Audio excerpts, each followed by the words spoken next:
Welcome to அனதிஸ் kitchen. வாங்க இன்னைக்கு ஒரு கவுனி அரிசி இட்லி பண்ணுவோம். உணவே மருந்து அப்படின்ற லைனில் போயிட்டுருக்கோம். அந்த லைனில் இப்போ வந்து கருப்பு கவுனி அரிசியில் இட்லி பண்ணுறோம். ஒரு கப்பு கவுனி அரிசி, ஒரு கப்பு வந்து இட்லி அரிசி, 1/4 கப்பு உளுத்தம்பருப்பு, இது மூணையும் ஒன்றா ஊற போட்டு ஒரு 4 hours நல்லா ஊற வச்சுட்டு மிக்சிலையோ கிரைண்டர்லையோ எதுலையாவது வந்து அரைச்சிக்கோங்க. ரொம்ப தண்ணி விடாமல் மீடியமாக வந்து அரைச்சிக்கோங்க. அரைச்சிட்டு நல்லா வந்து ஒரு 6 hours வந்து மாவை நல்லா புளிக்க வச்சுருங்க. உப்பு போட்டு கரைச்சி ஊற வச்ச அந்த அரிசியை வந்து அரைச்சி ஒரு 6 hours வந்து இந்த மாதிரி புளிக்க வச்சு எடுத்து வச்சுருக்கேன். இதில் வந்து எதுவும் அந்த சமையல் சோடாலாம் எதுவும் சேர்க்க வேண்டாம். அரிசியிலே ரொம்ப சாஃப்டாக இருக்கும் கொஞ்சம் அந்த அரிசி, அதனால் வந்து எதுவும் சேர்க்க வேண்டாம். அப்படியே இட்லி ஊற்றலாம்.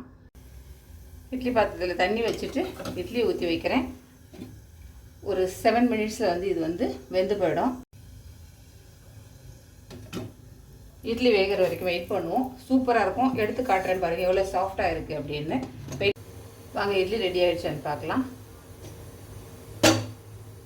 சூப்பராக ரெடி ஆகிடுச்சு. இட்லி சூடாக இருக்கும்போது கொஞ்சம் அப்படி குழப்பன்னு இருக்க மாதிரி தெரியும். ஆறின உடனே உங்களுக்கு சூப்பராக இருக்கும். நான் எடுத்து டிமோல் பண்ணிவிட்டு உங்களுக்கு காட்டுறேன். வாங்க இட்லி ஆறிடுச்சு, எடுத்துடலாம்.